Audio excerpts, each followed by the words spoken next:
Kegagalan timnas Indonesia di ajang kualifikasi Piala Dunia yang lalu meninggalkan sejumlah polemik di balik kualitas para pemain yang dimiliki Indonesia.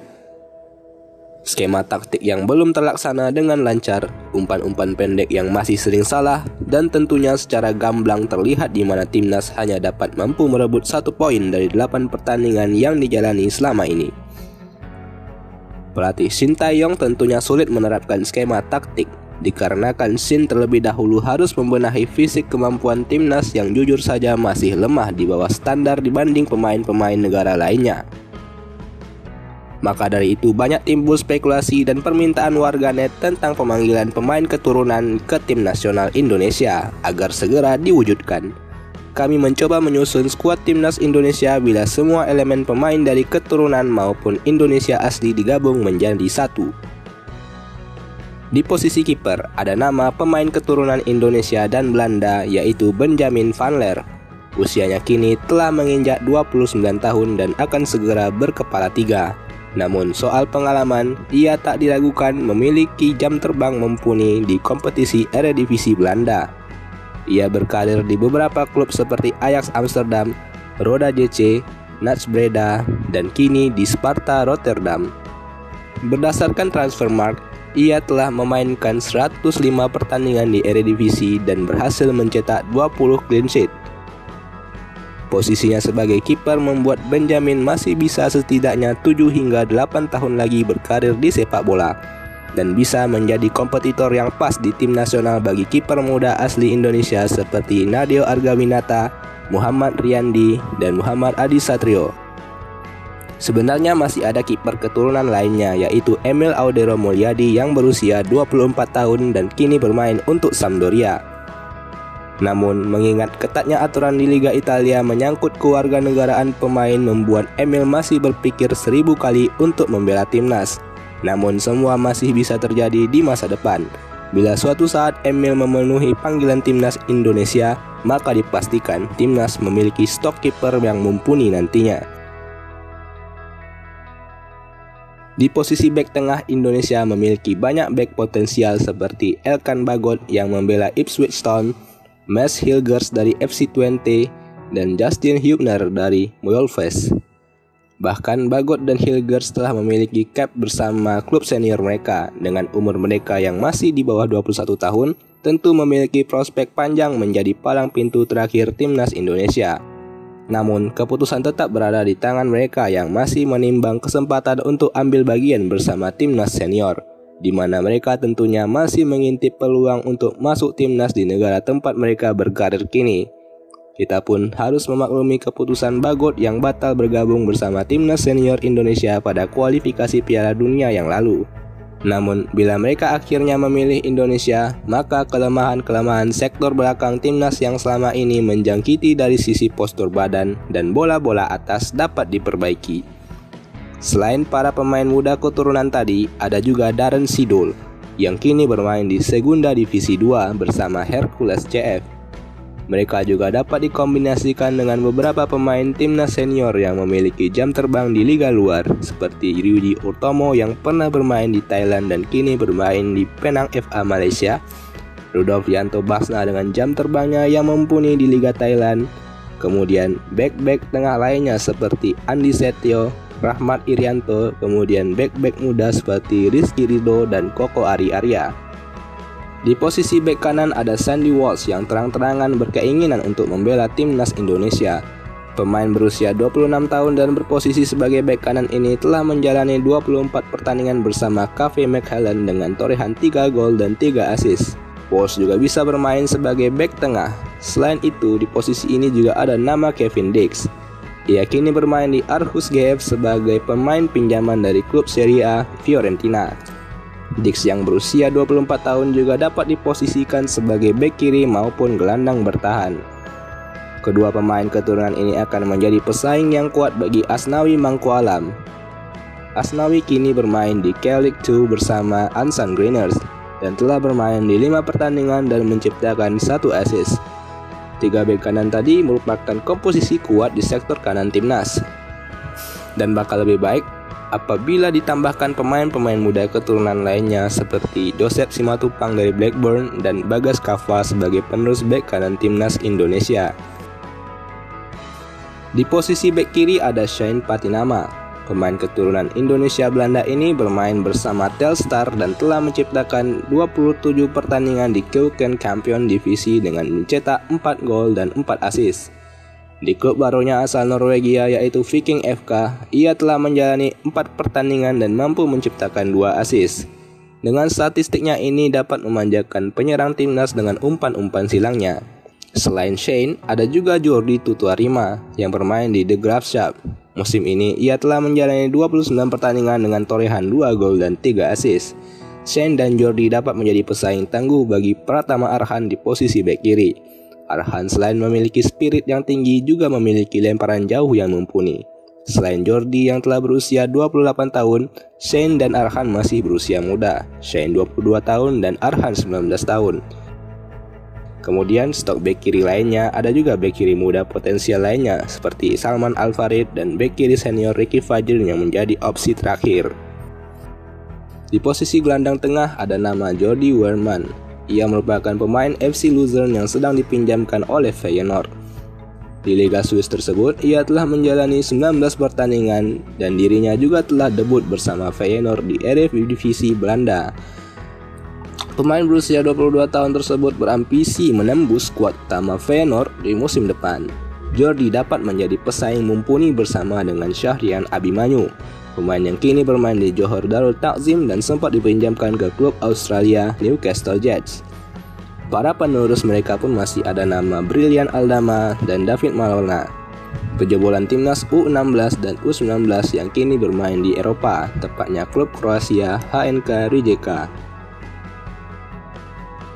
Selain gelandang tengah, timnas juga memiliki banyak opsi di gelandang bertahan, semisal Joy Pelupesi dan Tom Hay.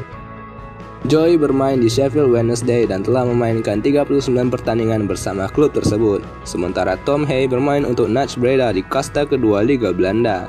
Tom telah memainkan 34 pertandingan dan menyumbangkan 5 assist.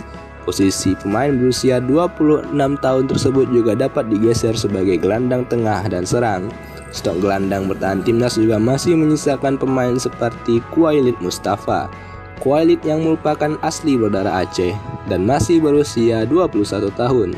Tengah meniti karir di Qatar bersama klub Qatar SC, ketiga pemain tersebut menjadi komposisi yang ciamik untuk memperkuat lini tengah timnas. Dengan tambahan pemain dari Liga 1 sebagai backup, yaitu Zulfiandi, lalu pemain muda IKD Agung, dan pemain keturunan Jerman Kelana Mahesa. Di pos gelandang serang ada nama Navoro Nevor. Meski usianya akan memasuki kepala 3, tetapi skillnya dalam menciptakan peluang masih mumpuni. Pemain yang kini bermain di Pafos FC ini juga memiliki pengalaman yang tinggi di Eredivisie. Ia telah memainkan 221 pertandingan dengan mencetak 21 gol dan 30 assist bersama NAC Nijmegen dan Vitesse Arnhem. Voor akan bersaing dengan darah-darah muda dalam diri Egy Maulana Fikri dan Rivaldo Todfere.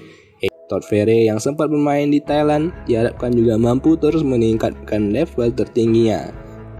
Nama-nama pemain muda lainnya juga patut diperhitungkan seperti Brave Vatari dan Gennaro Nunumev.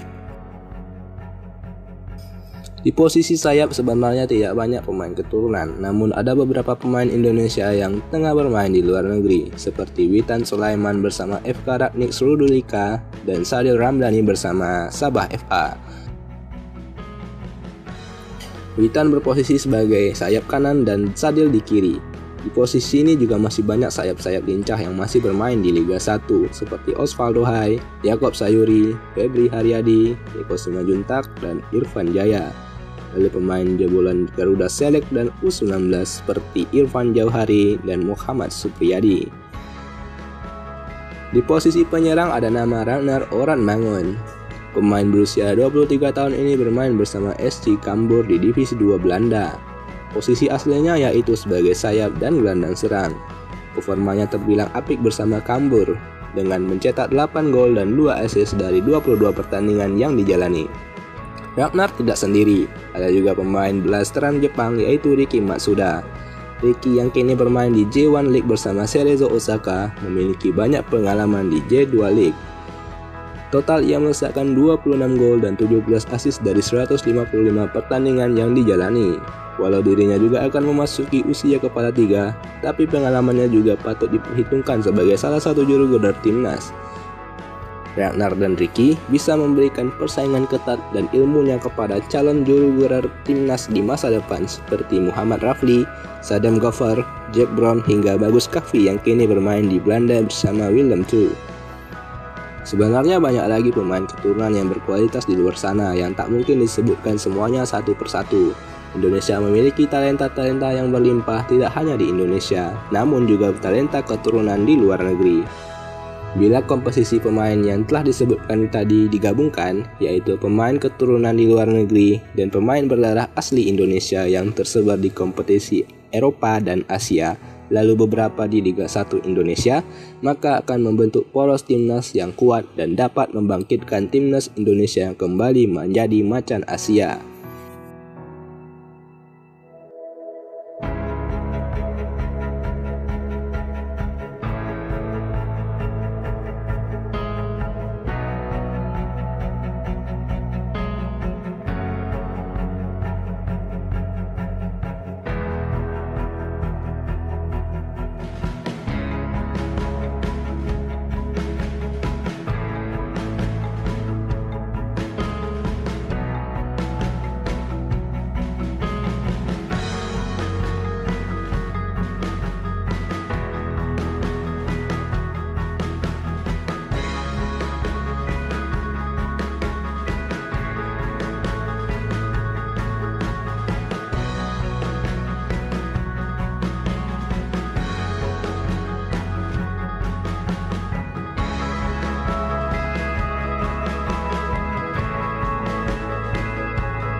Tentunya skuad dan line up di atas dapat terrealisasi apabila syarat-syarat berikut terpenuhi.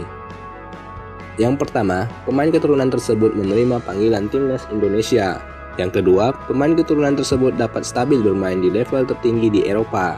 Yang ketiga, pemain Indonesia yang bermain di luar negeri terus stabil dan meningkatkan level permainannya di liga-liga besar Asia maupun Eropa. Kemudian Sintayong dan jajaran pelatih timnas Indonesia diberikan kesempatan minimal 4-5 tahun untuk membentuk poros timnas yang kuat seperti contoh skuad yang kami sebutkan tadi. Kita juga berharap pemain-pemain Liga 1 dapat abroad bermain di liga luar negeri yang berkualitas minimal di Liga Asia terlebih dahulu seperti Liga Thailand, Jepang, Korea maupun Australia. Pemain-pemain semisal Evan Dimas, Zulfiandi, Andi Setio, Febri Haryadi, Osvaldo Hai, dan masih banyak lagi dapat bersaing suatu saat nanti di kompetisi level tertinggi tersebut. Dan juga harapan kami, level permainan Liga 1 Indonesia terus meningkat sebagai salah satu liga yang kompetitif di Asia. Bila semua hal tersebut terpenuhi, maka impian timnas Indonesia untuk lolos ke Piala Dunia bukan lagi hal yang mustahil.